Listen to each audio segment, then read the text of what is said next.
the stroke of the midnight hour, when the world sleeps, India will awake to life and freedom. सच्चाई से सरोकार रखते हैं हम।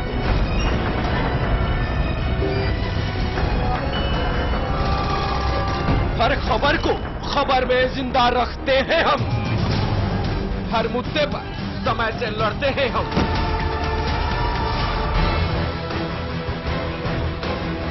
देश की खबर का सच है हम, क्योंकि हम हैं चैनल नंबर 1।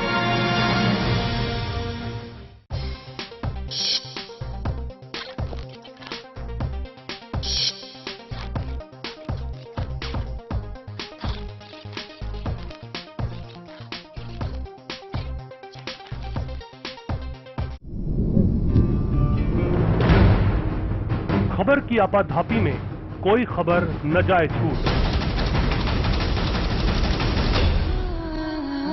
हम उठाते हैं खबरों और मुद्दों पर पड़ी धूल, क्योंकि हम बनाते हैं खबरों के अंदर की खबर। समस्या का अभी हमें 7 महीने हो गए हैं, अभी तक क्यों नहीं निदान हो रहा है? हम लोग इंसान हैं कि जानवर हैं? इसीलिए हर खबर पर चैनल 1 रखता है अपनी पैनी नजर।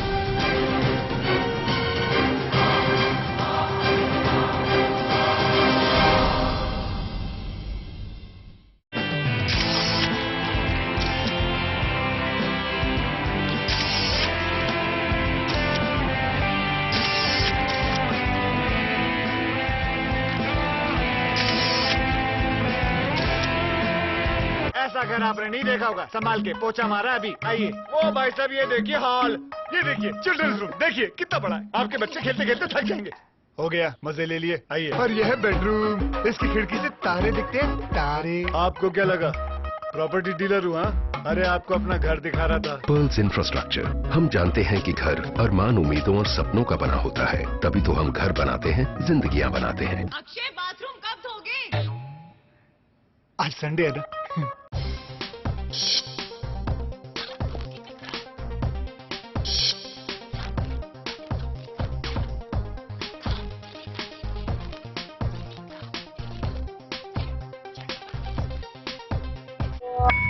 At the stroke of the midnight hour, when the world sleeps, India will awake to life and freedom.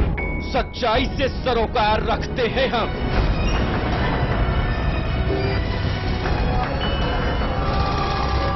हर खबर को खबर में जिंदा रखते हैं हम। हर मुद्दे पर समय से लड़ते हैं हम।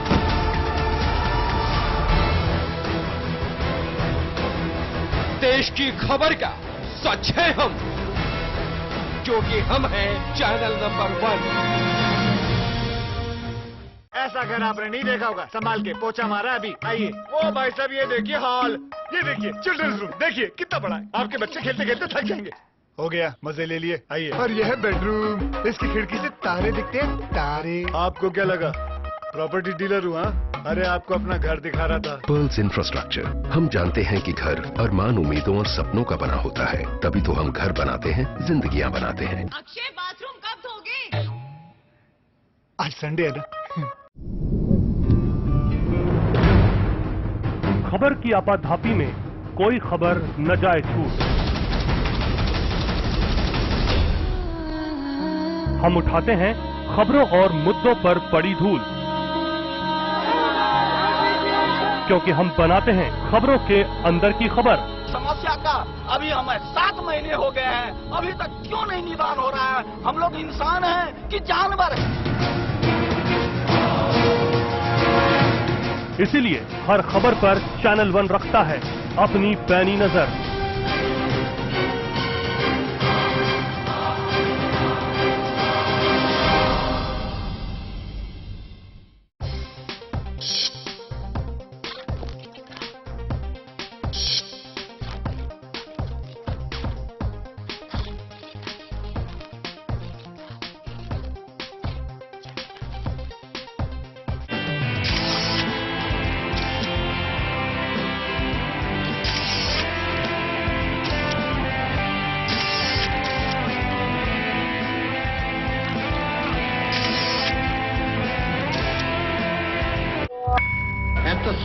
of the midnight hour, when the world sleeps, India will awake to life and freedom.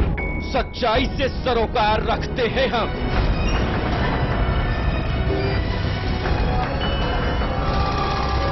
हर खबर को खबर में जिंदा रखते हैं हम। हर मुद्दे पर समय से लड़ते हैं हम।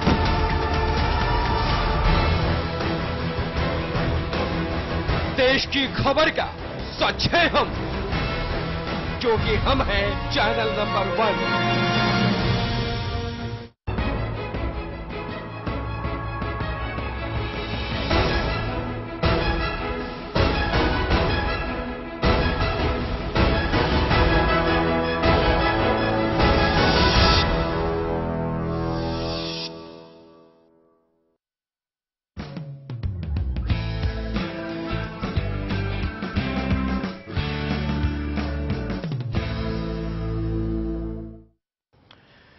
नमस्कार, रात के 8 बज चुके हैं और ये वक्त है न्यूज लाइन का। मैं हूं अनंत भट्ट और न्यूज लाइन में आज हम बात करेंगे पवन बंसल के रेल मंत्री पद से इस्तीफे की। हालांकि इसकी आधिकारिक घोषणा नहीं की गई है, लेकिन सूत्रों के हवाले से जो खबर आ रही है उसके मुताबिक ये कि आज उन्होंने इस्तीफा दे दिया है। आज पूरे दिन क्या क्या घटनाक्रम हुआ ये भी हम आपको बताएंगे और साथ ही साथ इस खास पेशकश पर अपने खास मेहमानों से चर्चा भी करेंगे।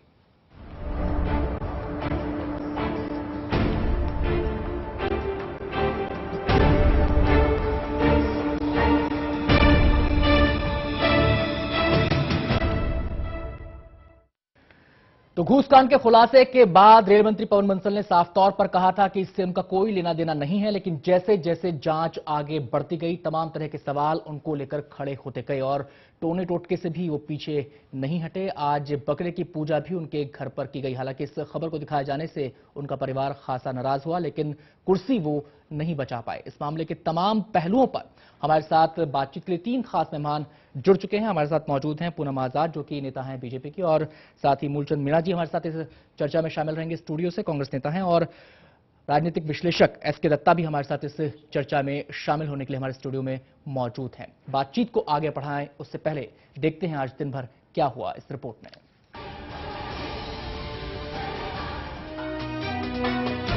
पवन बंसल की छुट्टी, मंत्री पद से दिया इस्तीफा।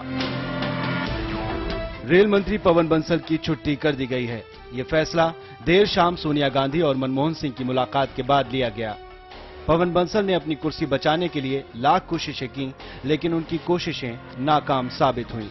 आखिरकार पवन बंसल को कुर्सी छोड़नी ही पड़ी। टोटका भी नहीं आया काम, बंसल को देना पड़ा इस्तीफा। पवन बंसल ने अपनी कुर्सी बचाने के लिए क्या क्या नहीं किया। बंसल साहब ने टोटके का भी सहारा लिया। शाम के वक्त बंसल साहब अपने बंगले पर एक बकरे को कुछ खिलाते दिखाई दिए। इतना ही नहीं, बंसल साहब की पत्नी ने बकरे की आरती भी उतारी और फिर दोनों अंदर चले गए। इस मसले पर बीजेपी ने चुटकी भी ली। बीजेपी नेता शाहनवाज हुसैन ने कहा कि गलती कांग्रेस की है और बेचारे बकरे की जान मुश्किल में फंस गई। पवन बंसल की कुर्सी तो चली गई, लेकिन अब देखना है कि सीबीआई इस मामले में पवन बंसल से पूछताछ करती है या नहीं। Bureau report, channel 1 news.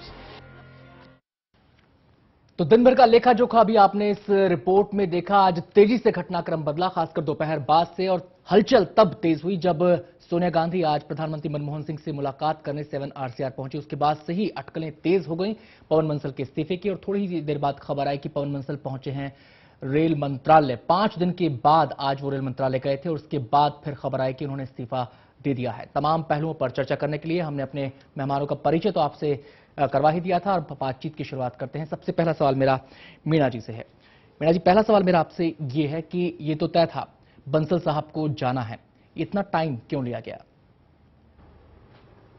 Bansal साहब के खिलाफ जो आरोप लगाए जा रहे थे, उनके भांजे को सीबीआई ने ट्रैप किया, उसको गिरफ्तार किया।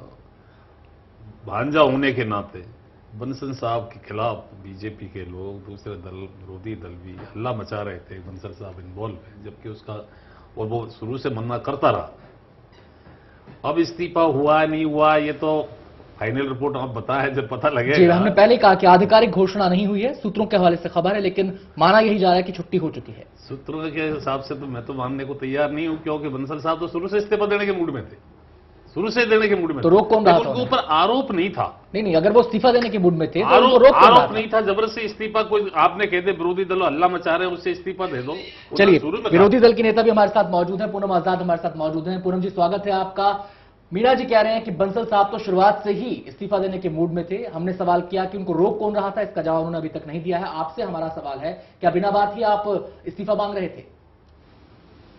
देखिए, इनके शुरुआत में इनके ही नेता ने कहा कि बीजेपी को इस्तीफा मांगने का रोग हो गया है, तो हमने कहा कि हम उस सरकार से क्या उम्मीद करें जो ब्रेन डेड हो चुकी है, कोमा में जाके ब्रेन डेड हो चुकी। तो अब इन्होंने कुछ प्रक्रिया की है, इसका कांग्रेस का ब्रेन ने अभी एक प्रक्रिया दिखाई है और सुन रहे इस्तीफा करने वाले हैं, जो कि बहुत पहले ही इस्तीफा हो जाना चाहिए था। और जहां तक हमारे साथी कांग्रेस के जो बैठे हुए हैं वो बता रहे हैं कि आरोप तय नहीं हुए हैं, तो अब ये इससे ज्यादा आप आरोप क्या हो सकते हैं? इनके ही जो तोता है सरकारी एजेंसी सीबीआई, उन्होंने ही आरोप तय किए, तो अब इससे ज्यादा और सबूत और इससे क्या हम लोग क्या पेश कर सकते हैं? जी, पूनम जी, आपसे हमारी बातचीत जारी रहेगी। एसके दत्ता को यहाँ पर इस चर्चा में हम शामिल करना चाहेंगे, क्योंकि दोनों मेहमानों से एक सवाल हो गए यहाँ पर। जी, बिल्कुल जवाब दे। जी, आप बिल्कुल जवाब दीजिएगा, लेकिन पहले एसके दत्ता साहब से मैं यहाँ पर सवाल करना चाहूंगा। जो सवाल मैंने मीणा जी से किया था वही सवाल मेरा ये है दत्ता जी, कि आज इस्तीफा होने की खबरें आ रही है कि इस्तीफा हो गया, आधिकारिक घोषणा अभी हालांकि नहीं हुई, लेकिन तय माना जा रहा है कि छुट्टी हो गई। आपको लगता है कि इतना टाइम बार्गेन क्यों किया गया, इतना टाइम क्यों लिया गया? 2 दिन पहले ही संसद के सत्र को खत्म कर दिया गया, 10 तारीख तक वो सत्र चलना था। क्या रणनीति आपको इसके पीछे लगती है? क्या ये पूरा एक रणनीति के तहत हुआ? नहीं, मैं नहीं समझता हूं कि ये रणनीति के तहत हुआ है पूरा चीज। यहाँ पे थोड़ा सा जो मुझे लगा कि सरकार के अंदर काफी ज्यादा पैनिक रिएक्शन है और पैनिक के वजह से इस तरह के चीजें सामने आ रहा है।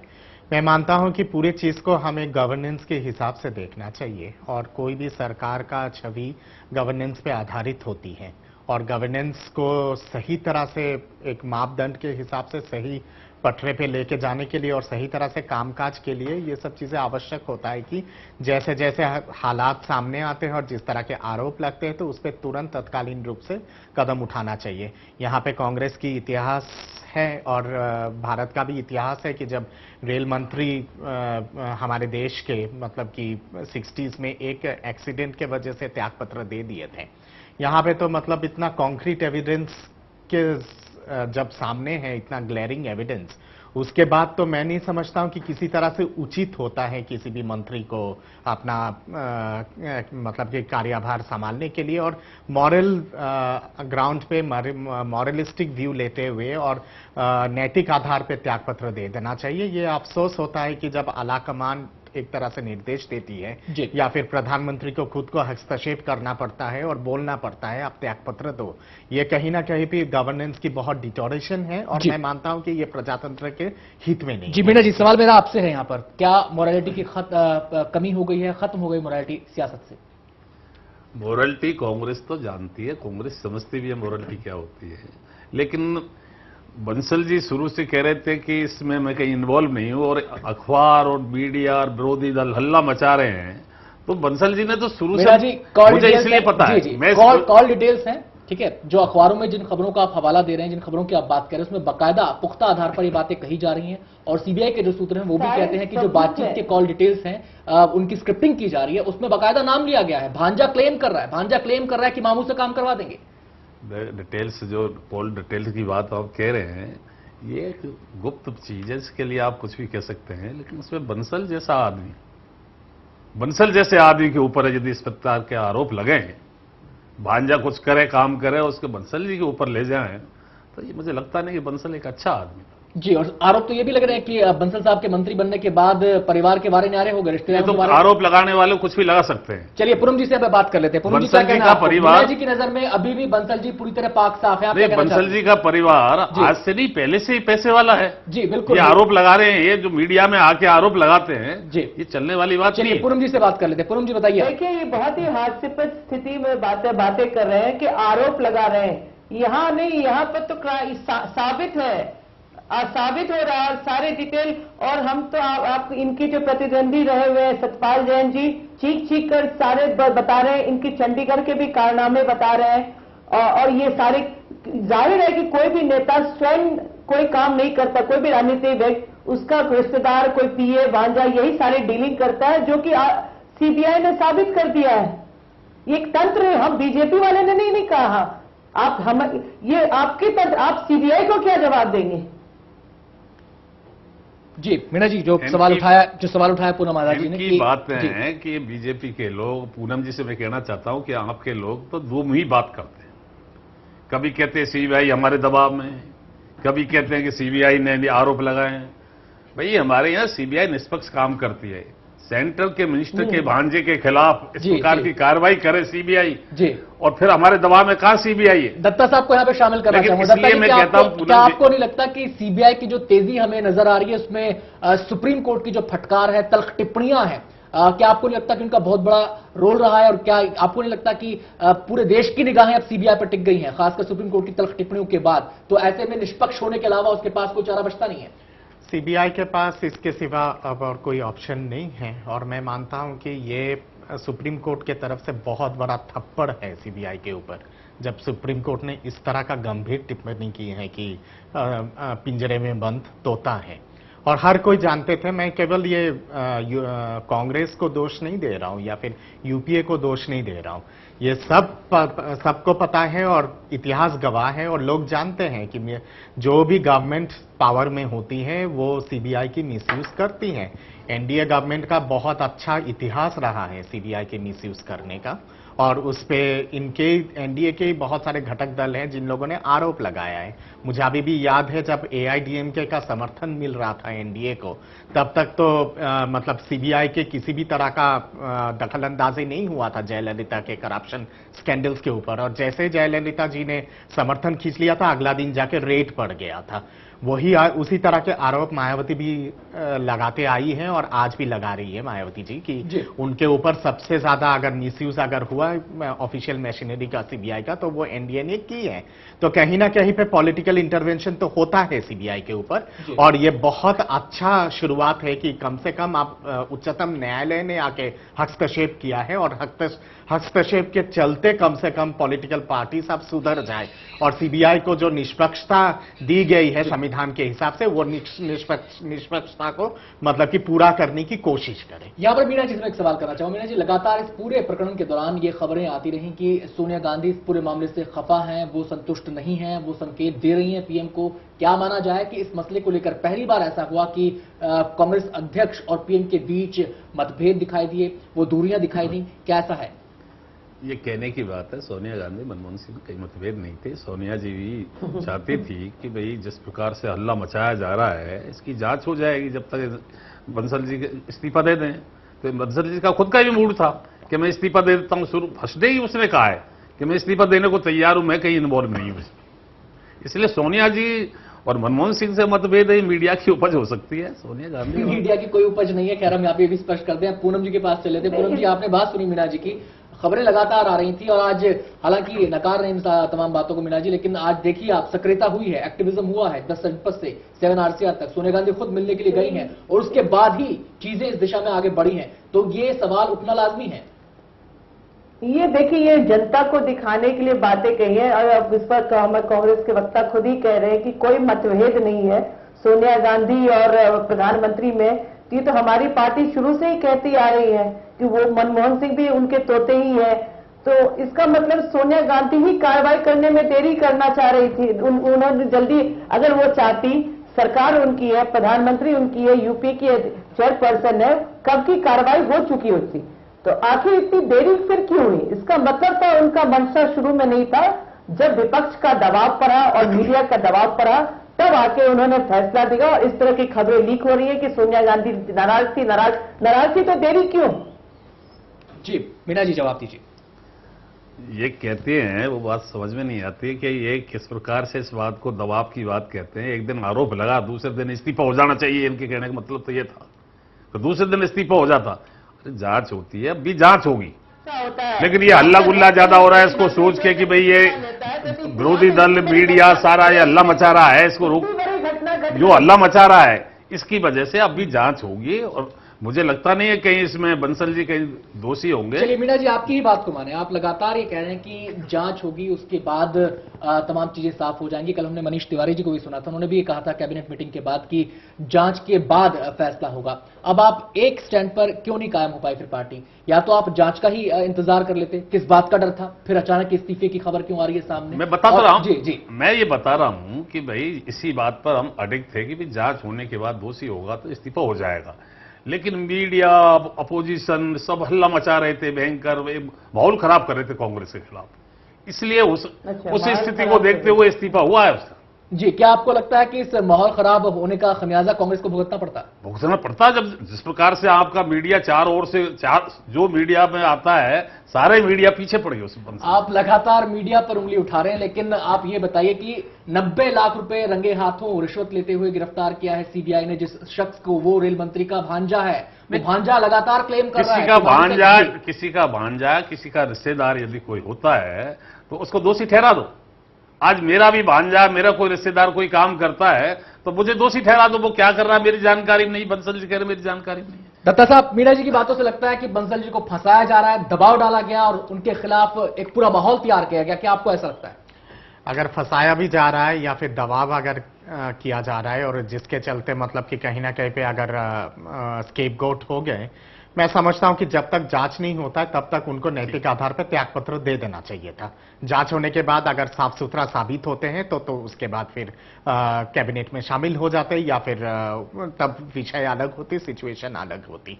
यहां पे बंसल जी के इस पे तो जांच की बात आती है और जांच के बाद कांग्रेस ये कह सकता है कि जांच के बाद पूरी चीजें सामने आता, पर मेरा सवाल यहाँ पे दूसरे एक और पहलू पे है। जी, सीधा सा चीज है कि हमारे देश के कानून मंत्री के उदाहरण देके मैं कह रहा हूं कि वहां पे तो बिल्कुल सार्वजनिक हो चुका है चीजें, जो एक स्टेटस रिपोर्ट जिसके बारे में निर्देश था सुप्रीम कोर्ट की तरफ से कि किसी को भी नहीं दिखाएंगे और संविधान भी कहता है कि आप स्टेटस रिपोर्ट पे किसी तरह का हेर फेर नहीं कर सकते, मतलब कि चेंजेस नहीं कर सकते। और वो चीजें सीबीआई के एफिडेविट खुद कहता है सुप्रीम कोर्ट को कि चेंजेस हुई है और कानून मंत्री और पीएमओ के ऑफिशियल्स के चलते चेंजेस हुई है।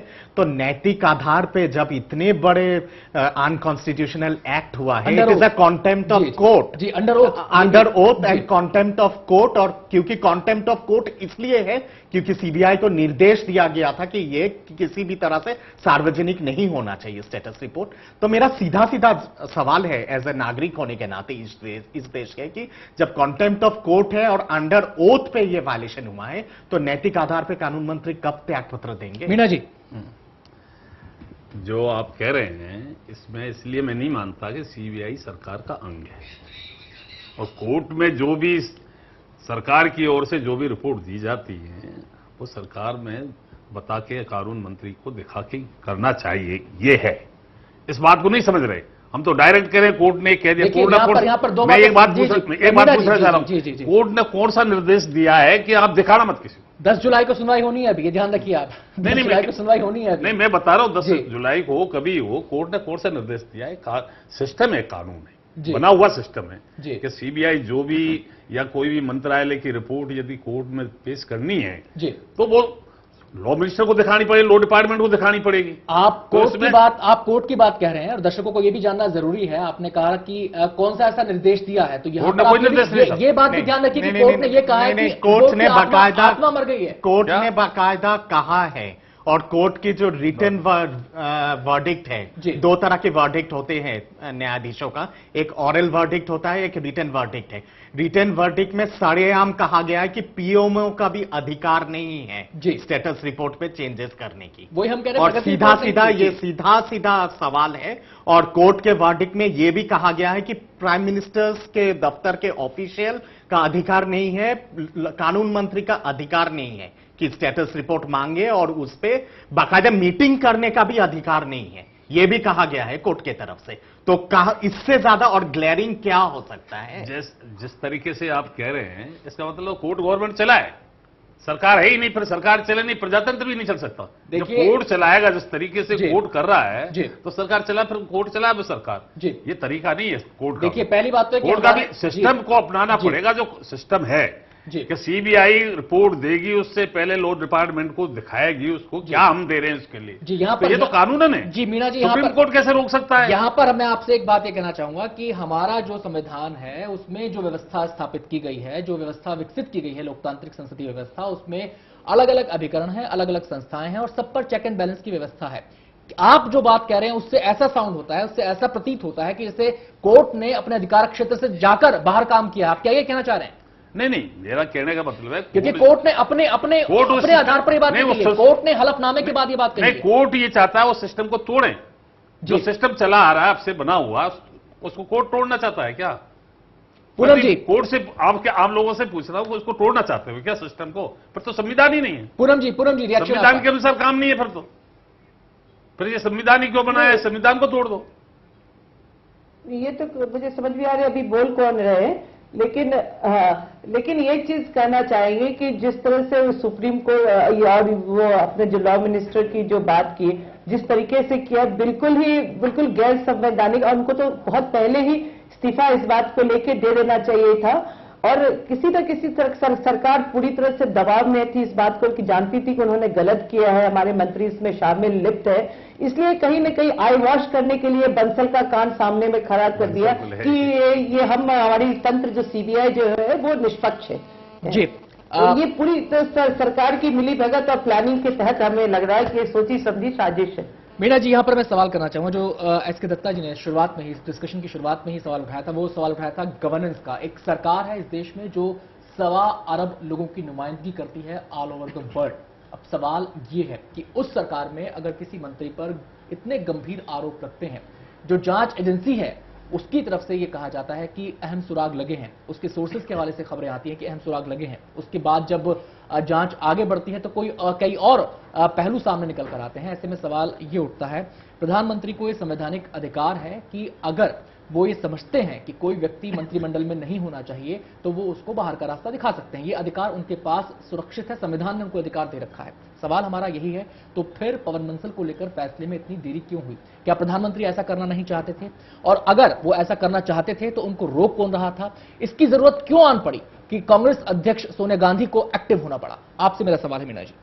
ऐसा है, सब मैंने पहले भी बात हो गई, ये तो बात मैंने बता भी दी थी आपको कि एक आरोप लगाया गया, बंसल के भांजे को पकड़ा गया, उसमें बंसल को इन्वॉल्व किया जा रहा है, जबरदस्ती बंसल कुछ नहीं, बंसल ही दोषी है, इसका भांजा है, इसका रिश्तेदार है, ये कोई मतलब? जांच, प्रधानमंत्री शुरू से कह रहे थे भाई जांच आ जाना जी, बस ये झगड़ा यही है और कुछ नहीं है। और ये एक्टिव होना, आप कह रहे हैं सोनिया जी ने इस्तीफा एक्टिव हुई, वो सोनिया जी शुरू से चाहती थी कि निष्पक्ष काम होना चाहिए, और निष्पक्ष जब तक जांच ही नहीं हुई, लेकिन हमारा आपका सारा मीडिया और अपोजिशन केवल बदनाम करने के लिए, कांग्रेस को बदनाम करने से एक माहौल बना दिया था देश के अंदर बदनामी का। देखिए, उसको रोकने के लिए ये काम हुआ है, नहीं होता। निष्पक्ष जांच हुई नहीं, बेचारे के जबरदस्ती बल्ली का बकरा बना दिया। देखिए, आप बार बार मीडिया की तरफ इशारा कर रहे हैं, मीडिया पर आप उंगली उठा रहे हैं, लेकिन आप सवाल यहां पर ये कि मीडिया को इससे क्या मिलेगा? पहली बात, मीडिया के लोगों ने तिल का ताल बना दिया उसको। जो चीजें सामने आ रही हैं, जो खबरें सामने आ रही हैं, मीडिया केवल उन बातों को सामने रख रहा है। मीडिया अपने आधार पर कोई बात नहीं कह रहा है। यहां पर ध्यान ये दीजिए कि मीडिया अपने आधार पर कोई बात नहीं कह रहा है। मीडिया ने ये मामला क्रिएट नहीं किया है, एक बकायदा घटना हुई है, रिश्वत देते रंगे हाथों लोग पकड़े गए हैं, ये मामला बकायदा हुआ है। इस पहले बंसल जी पकड़े गए जी, लेकिन बंसल जी नहीं पकड़े, उनका भांजा पकड़ा गया है, और उसके बाद बंसल जी का कोई रिश्तेदार पकड़ा जाए तो उससे देखो, जब तक आदमी सीधा दोषी नहीं होता है, लेकिन जबरदस्ती बल्ली का बकरा बनवा दिया आप लोगों ने। चलिए, इस पहलू पर हम बातचीत करेंगे, बस एक छोटे से ब्रेक के बाद। तीनों ही मेहमान हमारे साथ जुड़े हुए हैं, आप कहीं मत जाइए, ये चर्चा जारी है।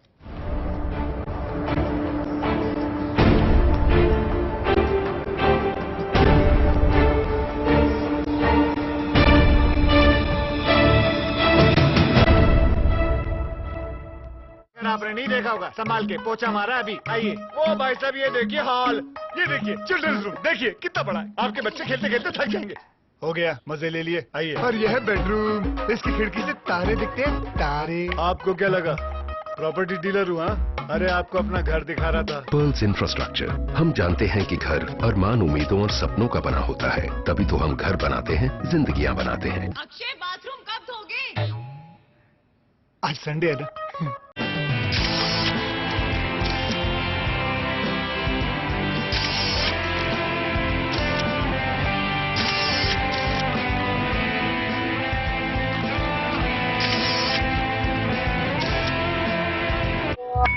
At the stroke of the midnight hour, when the world sleeps, India will awake to life and freedom. सच्चाई से सरोकार रखते हैं हम।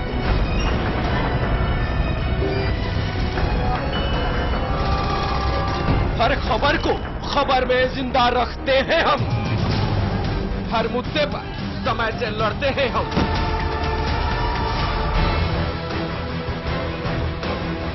देश की खबर का सच है हम, क्योंकि हम हैं चैनल नंबर 1।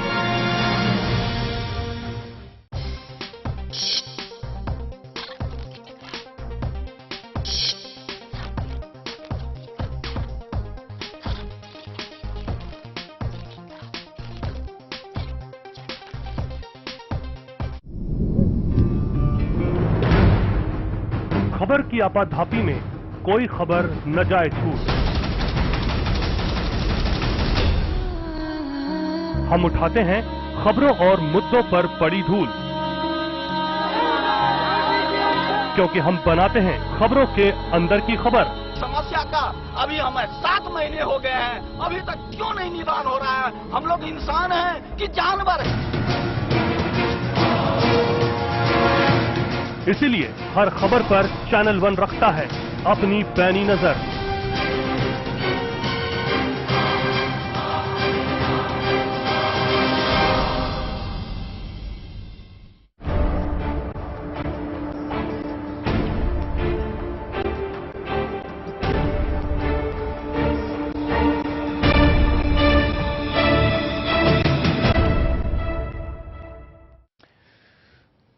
तो आज दिन की बड़ी खबर यही है। हालांकि आधिकारिक पुष्टि इसकी अभी तक नहीं हो पाई है। उम्मीद ये की जा रही थी कि जल्द ही आधिकारिक पुष्टि हो जाएगी, लेकिन अभी तक सूत्रों के हवाले से खबर है कि पवन बंसल ने रेल मंत्री पद से इस्तीफा दे दिया है। आज तेजी से घटनाक्रम बदला और इस घटनाक्रम के दौरान कांग्रेस अध्यक्ष सोनिया गांधी 7 RCR पहुंची प्रधानमंत्री मनमोहन सिंह से, और माना जा रहा है कि इस मुलाकात के बाद ही पवन बंसल के भविष्य को लेकर फैसला हुआ। सीधे हम रुख करेंगे पूनम आजादी का, जो हमारे साथ इस समय इस चर्चा में शामिल हैं।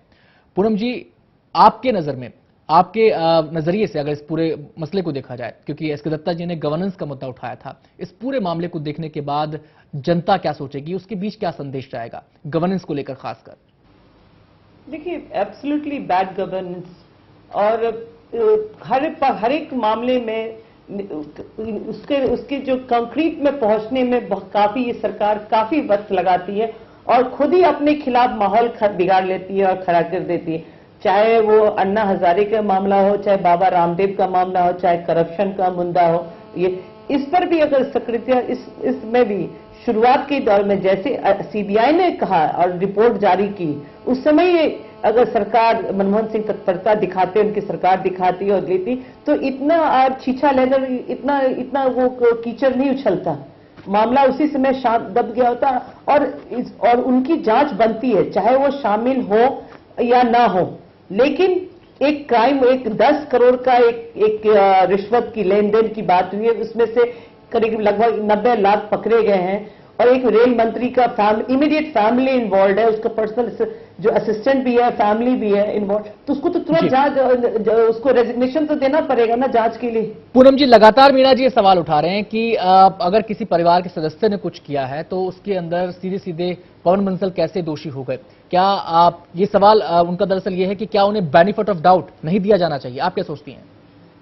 नहीं, हमें इस बारे में बिल्कुल नहीं कहेंगे कि वो बेनिफिट ऑफ डाउट के इस मामले में लाए। जितनी भी चीजें, जितनी भी डिटेल्स सामने आई है उभर के मीडिया के माध्यम से और सीबीआई की जो हमने देखी है, उसमें वो पूरी तरह से लगता है कि वो उनके नॉलेज में ये चीजें हो रही थी। उनके परिवार और उनके पत्नी के ऊपर भी कई चीजें इंगित करती हैं। काफी लोग इसमें सारे उनकी जानकारी में ये सारी, और खासकर जो फैसला जो लिया प्रमोशन का, वो तो खुद उनका ही लिया हुआ था, उन्होंने लिया। है, तो वो पूरी तरह से इसमें शामिल है जैसा कि प्रतीत हो रहा है। जी, यहाँ पर एसके दत्ता जी से सवाल करना चाहूंगा कि लगातार इस पूरे मामले में, चाहे वो पवन बंसल का मामला हो या फिर अश्विनी कुमार का मामला हो, प्रधानमंत्री पर भी विपक्ष के आरोप लगते रहे हैं, विपक्ष के निशाने पर प्रधानमंत्री भी रहे हैं। अब इस पूरे मामले के बाद पवन बंसल का, हालांकि लगातार ये कह रहे हैं कि आधिकारिक घोषणा नहीं हुई है, लेकिन अगर इस्तीफा हो गया है तो दत्ता साहब सवाल यहाँ पर ये उठता है कि प्रधानमंत्री को लेकर क्या संकेत यहाँ पर जाते हैं, उनकी छवि को लेकर क्या संकेत जाते हैं? देखिए, जहां प्रधानमंत्री जी की छवि की बात आती है, मैं जानता हूं और समझता भी हूं कि प्रधानमंत्री का जो छवि है वो काफी साफ सुथरा छवि है और बहुत ही उस छवि के बारे में यहाँ पर हम बात नहीं कर रहे हैं। एक स्टेट्समैन होने के नाते, जो एक प्रधानमंत्री होने के नाते उनकी छवि है, उसको लेकर हम यहाँ पे बात कर रहे हैं। नहीं, उस पे अलग अलग तरह की इंटरप्रिटेशन हो सकती है, अलग तरह की व्यू पॉइंट्स हो सकता है और लोगों की अलग अलग सोच हो सकती है। विपक्ष का नैतिक अधिकार होता है सत्ता पक्ष को अटैक करे और काउंटर करे और तमाम मुद्दों को उठाए, जिसका रोल विपक्ष संसद के अंदर और बाहर निभाती है। और उसके साथ साथ सत्ता पक्ष का काम होता है कि सही तरह से गवर्नेंस किस तरह से हो, आम जनता की तमाम जितने सारे इश्यूज है उसको कैसे एड्रेस किया जाए और किस तरह से उस पे एक समाधान निकाला जाए, और उसके साथ साथ सेंसिटिव और इंपॉर्टेंट मामलों पे विपक्ष को कैसे शामिल किया जाए ताकि आम राय बने, कंसेंसस बने, ये भी महत्वपूर्ण चीज होता है। और ये सत्ता पक्ष का एक तरह से अधिकार क्षेत्र में आता है और सत्ता पक्ष की कर्तव्य होता है ये चीज को करना। अफसोस से कहना पड़ता है कि पिछले 10-15 साल के हमारे देश के राजनीतिक इतिहास में ये चीज नहीं हो पा रहा है और उसके चलते तमाम जितने सारे इंपॉर्टेंट इश्यूज है, इंपॉर्टेंट बिल्स है और जो आम जनता से जुड़ा हुआ जितने सारे चीजें हैं, चाहे वो विदेश नीति के चीजें हो, आर्थिक चीजें हो या फिर सामाजिक चीजें हो, उन सब चीजों पे जिस हिसाब से निर्णय होना चाहिए वो निर्णय नहीं हो पा रहा है और ये बहुत ही दुख की चीज है और ये हमारे प्रजातंत्र के हित में नहीं है। जी, जहां बात आती है कि निष्पक्षता की और एक तरह से मतलब कि साफ सुथरा छवि की, मैं मानता हूं कि जब आरोप लगता है सरकार को अपना साफ सुथरा छवि बनाने के लिए उस आरोप को दूर करना चाहिए और उस पर अगर कोई इंपेडिमेंट है तो उस इंपेडिमेंट को भी दूर करना चाहिए। ये उदार नीति का एक छवि होता है और उदारवाद का एक छवि होता है कि मैं मानता हूं कि मॉरल ग्राउंड पे अगर अश्विनी बंसल जी अगर इस्तीफा दे दिए होते और ये सीधा कह दिए होते कि जब तक जांच नहीं होता है, जब तक आरोपियों को पकड़ा नहीं जाता है, तब तक मैं ये मंत्री पद नहीं संभालूंगा, वो शायद अच्छा होता। और मैं एक तरह से ये भी अच्छा लगा मुझे आज की कांग्रेस की अध्यक्षा ने ये कदम उठाई है और उसके चलते मतलब बेटर लेट देन नेवर, अंग्रेजी में जो एक कहावत है वो हुआ है और बहुत पहले हो जाना चाहिए था। अब अगर हो रहा है तो बहुत अच्छी बात है और अपेक्षित ये है कि अगला 12 घंटा 24 घंटे के अंदर जो ज्यादा इंपॉर्टेंट मामला है कानून मंत्री का, क्योंकि वहां पे एकदम बिल्कुल ग्लेरिंग एविडेंसेस है और उच्चतम न्यायालय ने एक तरह से मोहरा लगाए हैं उन सब एविडेंसेस पे, तो अच्छा होगा और अपेक्षित ये होगा और लोग के हित में भी ये होगा कि कानून मंत्री अपना त्यागपत्र मॉरल ग्राउंड पे आप दे दे। दत्ता जी, आपने जो बात उठाई है और जिस एक्टिविज्म की, जो सोनिया गांधी के एक्टिविज्म की आपने बात की है, हालांकि जनता के बीच संदेश यही जा रहा है, जो खबरें सामने आई उससे संदेश यही गया है कि सोनिया गांधी के एक्टिव होने के बाद, उनके एक्टिविज्म के बाद इस दिशा में चीजें बढ़ी हैं, लेकिन मीणा जी इस बात को नहीं स्वीकार करें। बहरहाल इस मामले के चलते संसद के बजट सत्र के दूसरे चरण में एक भी दिन काम नहीं हो पाया। एक अहम मसला यहां पर यह है क्योंकि उसकी कार्रवाई को चलाने में जनता का ही पैसा लगता है, जनता से जुड़े मसलों पर ही उसमें चर्चा होनी होती है। फाइनेंस बिल और आपका रेल बजट भी हंगामे के बीच पारित करवा लिया गया, उसमें भी किसी किस्म की कोई चर्चा नहीं हुई। मेरा सवाल यहां पर यह है कि अगर 2 दिन बाद यह फैसला लिया जाना था, जो सवाल यहां पर उठना लाजमी है कि अगर यह 2 दिन बाद फैसला लिया जाना था तो बजट सत्र के दूसरे चरण के दौरान भी तो फैसला लिया जा सकता था। जब जानी ही थी कुर्सी, अगर उनको बाहर निकालने का फैसला होना ही था तो ना तो प्रधानमंत्री की तरफ से इस दिशा में कोई पहल हुई और जितना एक्टिविज्म आज सोनिया गांधी की तरफ से दिखाया गया उतना एक्टिविज्म तब नहीं दिखाया गया। ये 2 दिन पहले अगर चीज हो जाती तो शायद संसद में कुछ कामकाज, जो खाद्य सुरक्षा बिल की आप बात कर रहे हैं, वो भी शायद उस पर भी चर्चा हो जाती और शायद कुछ गरीबों का भला हो जाता। मीणा जी, सवाल मेरा आपसे है। ऐसा संसद के अंदर संसद चलनी चाहिए थी, संसद का पब्लिक का जो ग्रीवेंस है वो सामने आती हैं, उन पर चर्चा होती है, दुख दर्द भी पब्लिक का उसमें सुना जाता है, देखा जाता है। फूड सिक्योरिटी बिल की बात है, गरीबों का हित होने वाली बात थी, लेकिन संसद अपोजिशन में चलनी नहीं थी, क्वेश्चन आवर नहीं चला। संसद जाके उल्ला करना शुरू कर दिया।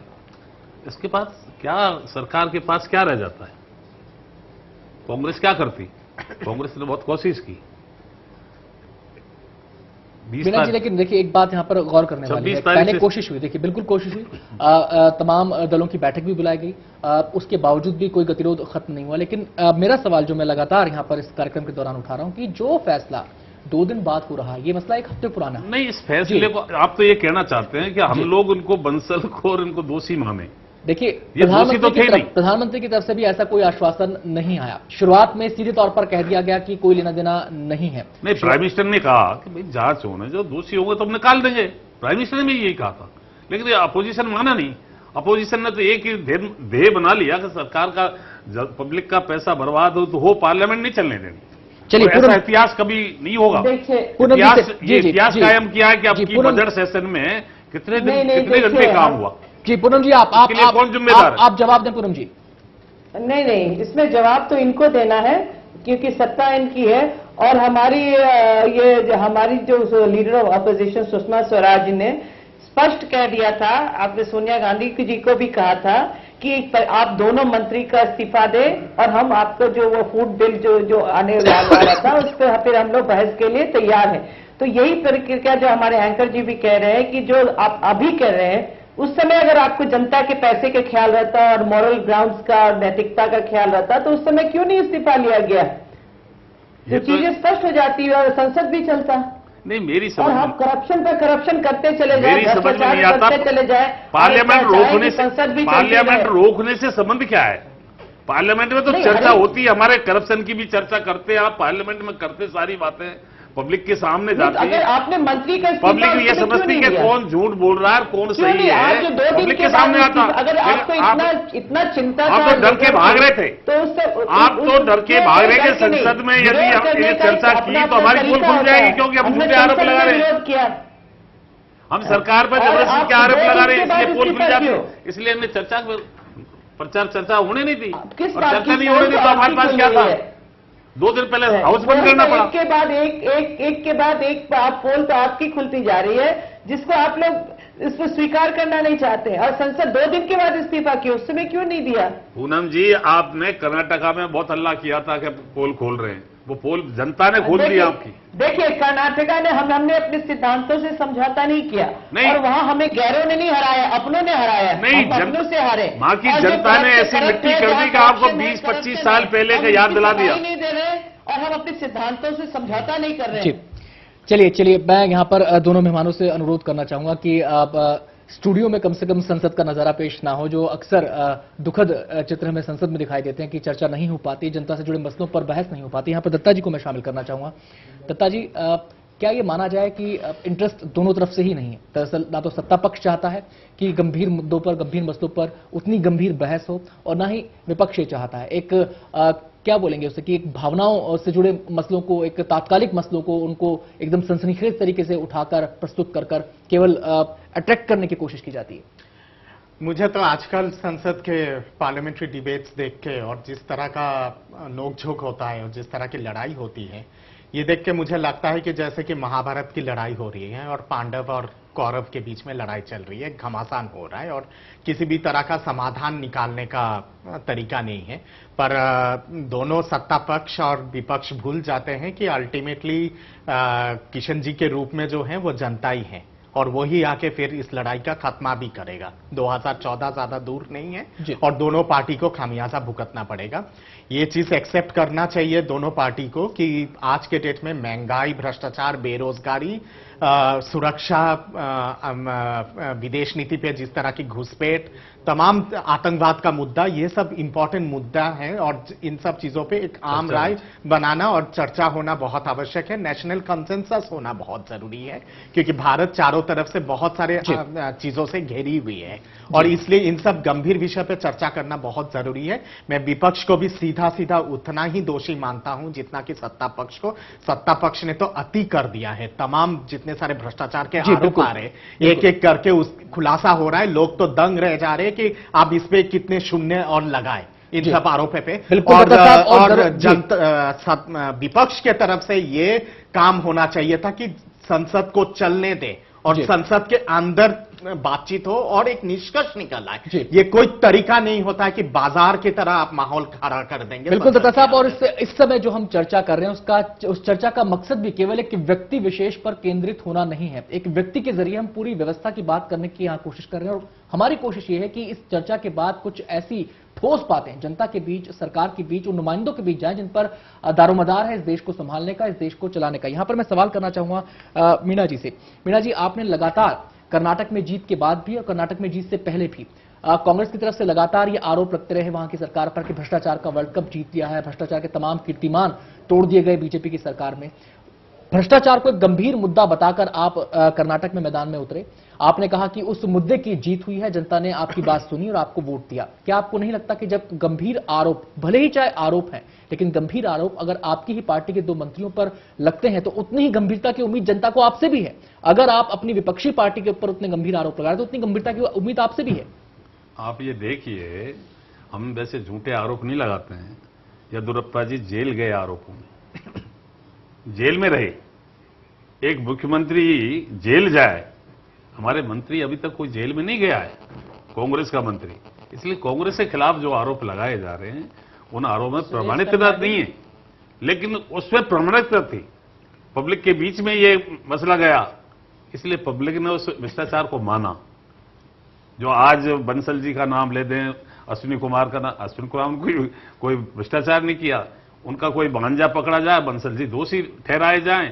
लेकिन भ्रष्टाचार के एक मामले से जुड़ी रिपोर्ट से जुड़ा उनका मामला है, कोलगेट से जुड़ी एक रिपोर्ट से जुड़ा उनका मामला है। रिपोर्ट से जुड़ा हुआ मामला, वो देखो कानून कायदे में रिपोर्ट से जुड़ा हुआ मामले को तिल का ताल बढ़ाया जा रहा है जबरदस्ती। सिस्टम है, मैंने पहले भी कहा था, एक सिस्टम है कि सीबीआई सरकार का अंग है, और सिस्टम के अनुसार कोई भी सुप्रीम कोर्ट में कोई भी रिपोर्ट जाएगी तो लॉ मंत्रालय की उस नजरों में होकर जाएगी। बिल्कुल मीणा जी, आपने तो कहा कि सिस्टम है, थोड़ा तो है नहीं। लेकिन इस सिस्टम की जो संस्थाएं हैं आज दरअसल उनकी जो साख है वही अगर साख सवालों के घेरे में है तो सिस्टम पर यकीन कैसे होगा? यकीन कौन दिलाएगा? यकीन आपको दिलाना है, यकीन बीजेपी को दिलाना है, वो मुख्य विपक्षी पार्टी और आपकी पार्टी सत्ता में। और सबसे बड़ी चीज यहाँ पे ये है कि सिस्टम है, सिस्टम का एक अलग प्रक्रिया है और एक प्रणाली के हिसाब से सिस्टम काम करती है। ऐसा कौन सा भूचाल आ गया कि आज के डेट में सिस्टम के ही अलग अलग संस्था, चाहे कैग हो, चाहे वो सीबीआई हो या फिर तमाम संस्था हो, वो सीधा सीधा उंगली केंद्रीय सरकार के भ्रष्टाचार के ऊपर लगा रहे हैं। आप ही के तो एजेंसीज हैं ये सब, और इतने गंभीर सवाल लेके अगर सरेआम न्यायपालिका के सामने अगर ये सब सवाल अगर आ रहा है तो कहीं ना कहीं पे तो गलती तो है। ये भारत के आजाद इतिहास में इतना बड़ा भ्रष्टाचार तो कभी हुआ नहीं है। कॉमनवेल्थ हो, 2G हो, या फिर आपके तमाम जितने सारे चीजें, कोलगेट हो, रेल गेट हो, और कितने सारे होंगे। तो कहीं ना कहीं पे कांग्रेस को तो ये चीज सोचना पड़ेगा और समझना पड़ेगा, और भाजपा को भी सोचना पड़ेगा, समझना पड़ेगा कि आरोप पे आरोप, आरोप पे आरोप कब तक चलेगा। भ्रष्टाचार पे भ्रष्टाचार, भ्रष्टाचार पे भ्रष्टाचार कब तक चलेगा? नहीं तो कर्नाटका में जो दुर्दशा हुआ है, केंद्र में भी वही दुर्दशा जनता करेगी। यहां पर पूनम जी से मैं सवाल करना चाहूंगा। अभी आपने थोड़ी ही देर पहले कहा कि हमें किसी कांग्रेस ने नहीं हराया, हमें अपने ही लोगों ने हराया है। आपके जो अपने लोग थे वो किस वजह से आपकी पार्टी से बाहर हुए बताने की जरूरत नहीं है। भ्रष्टाचार के गंभीर आरोप लगे थे येदियुरप्पा साहब पर, उसकी वजह से आपने उनको घर से बाहर निकाला, पार्टी से बाहर निकाला। आप खुद ये दावा कर रही हैं, फिर आप ये भी कह रही हैं कि अपने ही लोगों ने हराया। अब खबरें ये भी आ रही है कि 2014 से पहले बीजेपी के खेमे में लाने की कोशिश की जाए येदियुरप्पा को, वरना फायदा नहीं होगा। तो क्या यह माना जाए कि तमाम चीजें सियासी नफे नुकसान के हिसाब से ही देखी जाती है, चाहे वो बीजेपी हो चाहे कांग्रेस हो? पूनम जी, आपसे मेरा सवाल है। नहीं, देखिए, येदियुरप्पा को हमने जरूर, जो हमने हमारी पार्टी से उनको निष्कासित किया गया, लेकिन जनता में उनकी एक पकड़ है। ये तो उनकी लोकप्रियता है और पकड़ है, और अभी भी जनता उनका, तो वहां पर आपस की गुटबाजी इतनी थी, जो भी एक, और कई कारण थे जिसके भी समीक्षा, यानी कि पकड़ वाला, जनता में पकड़ वाला नेता कुछ भी करे, वापस आप लेके आएंगे। नहीं पूनम जी, सवाल ये है कि यानी कि जनता में पकड़ वाला नेता कुछ भी करे तो, और अगर पकड़ वाला नेता है, अगर पकड़ वाला, पूनम जी मेरा आपसे एक सीधा सा सवाल है, अगर पकड़ वाला नेता है और बेशक कितना ही भ्रष्ट क्यों ना हो, जनता के बीच में अगर पकड़ है तो केवल चुनाव जीतने के लिए और लोकसभा में अपना टैली को बरकरार रखने के लिए या फिर बढ़ाने के लिए आप येदियुरप्पा को वापस लेके आएंगे? आपकी बातों से मैं यही समझूं फिर। अभी तो ये तय नहीं हुआ है कि येदियुरप्पा जी आए या नहीं जाएंगे, लेकिन ये सारी पार्टियों के लिए बिल्कुल लागू होता है। ऐसे छवि वाले नेता को टिकट नहीं मिलनी चाहिए और अगर आते हैं सत्ता उनको हटाना चाहिए। और जहां तक पहले मीना जी बता रहे थे सवाल, आपकी पार्टी तो क्लेम करती है कि it is a party with difference. मुख्यमंत्री आपकी पार्टी क्लेम करती है कि it is a party with difference. Bhajpa हमेशा कहती कि हम भाजपा जो है वो पार्टी विद डिफरेंस है। तो आप ऑन रिकॉर्ड ऑन एयर आप कह सकते हैं या फिर आप बता सकते हैं कि ऐसे येदियुरप्पा जैसे लोग जो भ्रष्टाचार में लिप्त हैं, ऐसे लोगों को आप वापस नहीं लाएंगे? पार्टी में डिफरेंस कहां रहेगा? फिर कांग्रेस की छवि तो सब जानते हैं, कांग्रेस की छवि तो सब जानते हैं, करप्शन और कांग्रेस का बहुत अच्छा साठगांठ है, सब जानते हैं। पर बीजेपी की छवि की सुधारने के लिए भी तो ये प्रयास आपको करना चाहिए। नहीं, ये तो पार्लियामेंट्री की पार्टी की हमारी पार्लियामेंट की सर्वोच्च कमेटी ही बैठ के निर्णय करेगी ये करना। लेकिन हम तो कह रहे हैं कि सारे पार्टियों को अगर छवि बदलनी है तो सारे पार्टियों को मिलकर इस पर विचार करना। बिल्कुल पूनम जी, और इसी सवाल पे मैं अब आ रहा हूं। मीना जी से मैं यही जानना चाहता हूं कि अब एक के बाद एक मसले सामने आ गए, आप उनकी तरफ उंगली उठाते हैं, वो आपकी तरफ उंगली उठाते हैं, इससे नहीं बनेगी बात। आप ये मान लीजिए कि जनता की वोटिंग परसेंटेज देखिए, आप यूपी में देखिए, आप बिहार में देखिए, आप कर्नाटक में देखिए, आप सब जगह देखिए, जनता चाह क्या रही है इस बात को समझिए।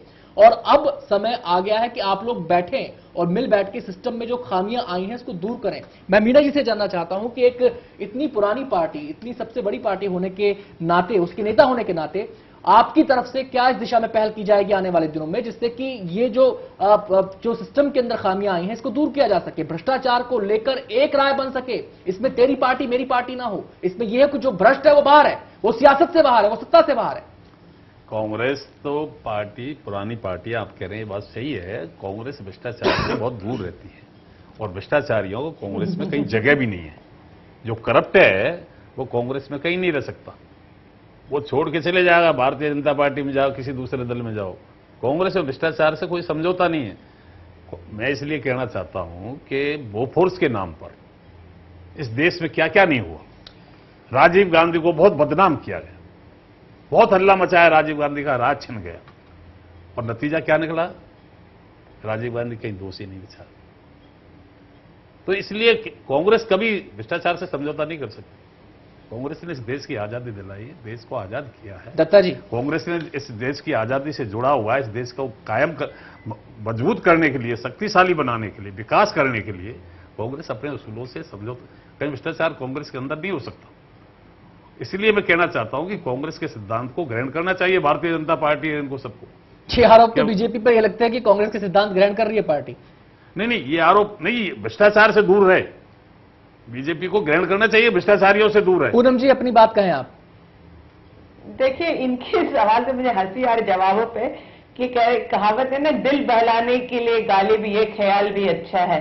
ये खुद ही अपने आप को अपने पीठ बहला रहे हैं और कह रहे हैं कि कांग्रेस और भ्रष्टाचार दो अलग परिभाषा है। ये तो अब इतनी सारी बहस, जब बहस खत्म होने की कगार, सारे भ्रष्टाचार पर ही चर्चा हुआ, तो बताइए साहब इनको क्या हम जवाब दें? जी, इन्होंने कान बंद करके रखी है, अंधेर नौकरी, चौपट राजा, अंधा कानून और भ्रष्टाचार से लिप्त कांग्रेस। तो इनको जवाब बोले तो क्या बोले? पूनम जी, मुख्य विपक्षी दल की नेता होने के नाते, मुख्य विपक्षी दल की नेता होने के नाते क्या आप अपने पार्टी प्लेटफॉर्म पर यह बात रखेंगी कि येदियुरप्पा जैसे लोग हमें नहीं चाहिए? अगर भ्रष्टाचार को लेकर आपकी पार्टी इतनी गंभीर है, क्या आप उसका विरोध करेंगी? अगर एक धड़ा उनको लाने की कोशिश भी करता है, क्या आप विरोध करेंगी? नहीं, देखिए, हम तो शुरू से ही कह रहे हैं हर एक पार्टी को एक हमेशा स्वच्छ छवि वाले नेताओं को आगे आना चाहिए, जिसमें क्रिमिनल्स भी आते हैं, क्रिमिनल रिकॉर्ड वाले भी ना हो, ये पार्टी है। लेकिन अभी पार्टी की सर्वोच्च कमेटी तय करेगी कि उन्हें क्या करना है।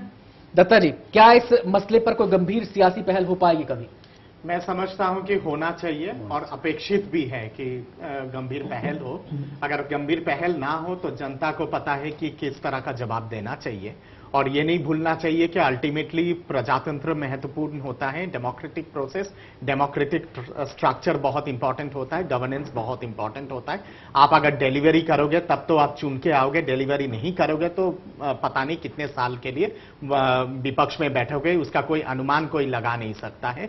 भारतीय जनता पार्टी ने एक मुद्दा लेके सामने आई थी, राम मंदिर वाला मुद्दा, और जिस तरह का एक तरह से मतलब कि धोखाधड़ी किया गया है, उसके चलते भारतीय जनता पार्टी आज के डेट में 8 साल लगभग हो गया है सत्ता के बाहर है। और कांग्रेस का भी यही हाल होगा अगर कांग्रेस ये जो भ्रष्टाचार की जो देवी कांग्रेस ने खड़ा की है पूरे देश भर में, करप्शन का देवी, इस करप्शन के देवी का ध्वस्त अगर कांग्रेस नहीं करती है तो हो सकता है कि कांग्रेस अगले 20 साल, 25 साल, 30 साल तक सत्ता से बाहर रहे। जी, कर्नाटक में जीत हासिल की मीणा जी कांग्रेस ने, और शानदार जीत है, उसके लिए हमने कांग्रेस के तमाम नेताओं को बधाई भी दी। लेकिन उस जीत से सबक जो मिला है, आपने कहा कि भ्रष्टाचार को मुद्दा बना के आप मैदान में उतरे, उस जीत से जो सबक मिला है, क्या उस सबक को सीखते हुए अब आप जनता के बीच जाने के लिए क्या कदम उठाएंगे? हम सीखते ही नहीं, भ्रष्टाचार के खिलाफ तो हम लड़ रहे हैं, खुद ही लड़ रहे हैं, कांग्रेस भी लड़ रही है।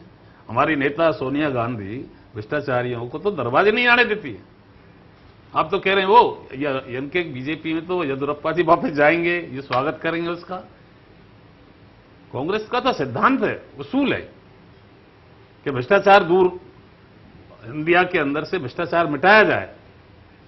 लेकिन समय समय पर कुछ लोग नारे देके आ जाते हैं, राज करते हैं, फिर उस सिस्टम को खराब कर जाते हैं। सवाल पूछता हूं, रहता है क्या सुरेश कलमाड़ी जी को हमेशा के लिए रोक दिया जाएगा?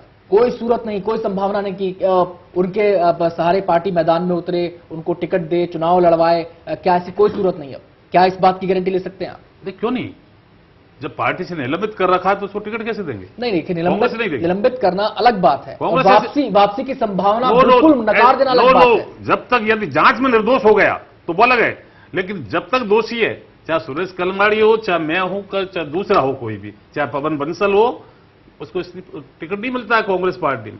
कांग्रेस पार्टी भ्रष्टाचारियों से दूर रहती है। चलिए, यहाँ पर थोड़ा सा एक अलग सवाल करते हैं पूनम जी। आज के पूरे घटनाक्रम के अंदर एक और जो अच्छी खबर आई, वो ये खबर आई थी कि सरकार अब उस दिशा में सोच रही है कि सीबीआई को स्वायत्त किया जाए, उसकी आजादी उसको दी जाए काम करने की, और उसके ऊपर उतनी पाबंदियां ना हो जिस तरफ इशारा सुप्रीम कोर्ट ने किया था, और एक जीओएम का गठन हो सकता है, एंटी न्यूज की अध्यक्षता कर सकते हैं। क्या आपको नहीं लगता कि जो पहल जिसके बारे में खबर आ रही है वो स्वागत योग्य है?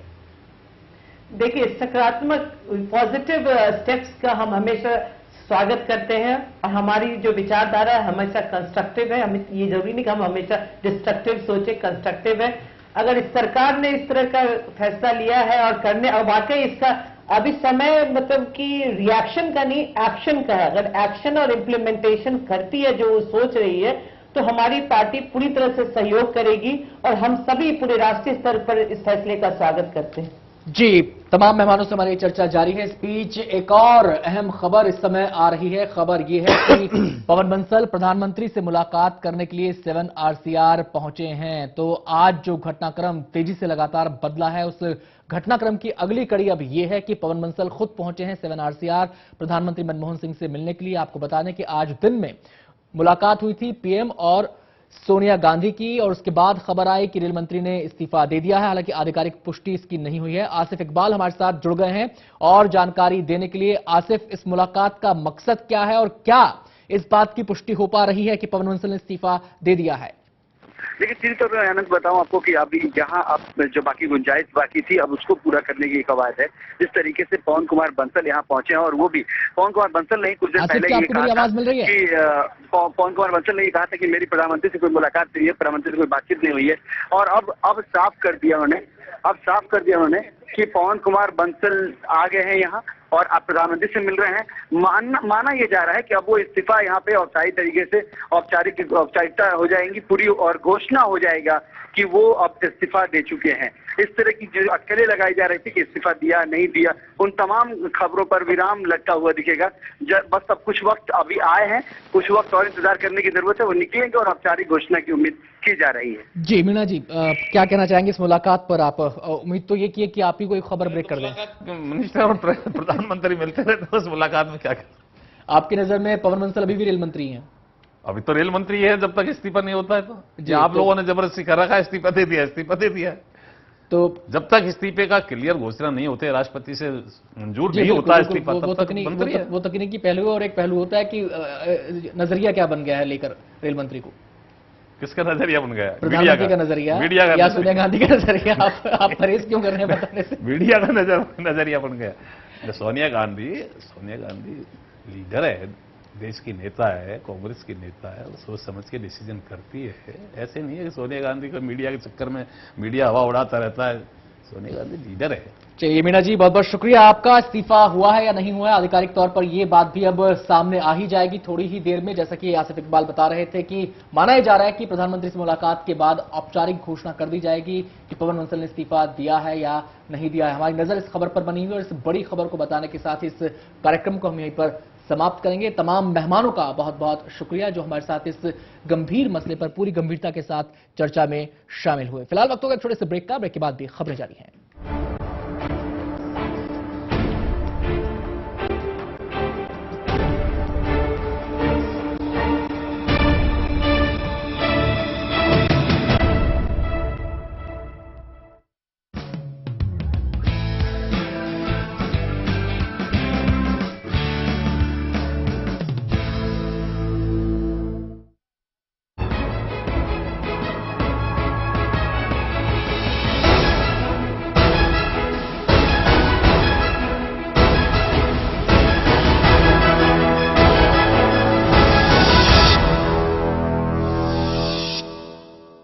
आपने नहीं देखा होगा, संभाल के पोछा मारा अभी। आइए, वो भाई साहब ये देखिए हाल, ये देखिए चिल्ड्रंस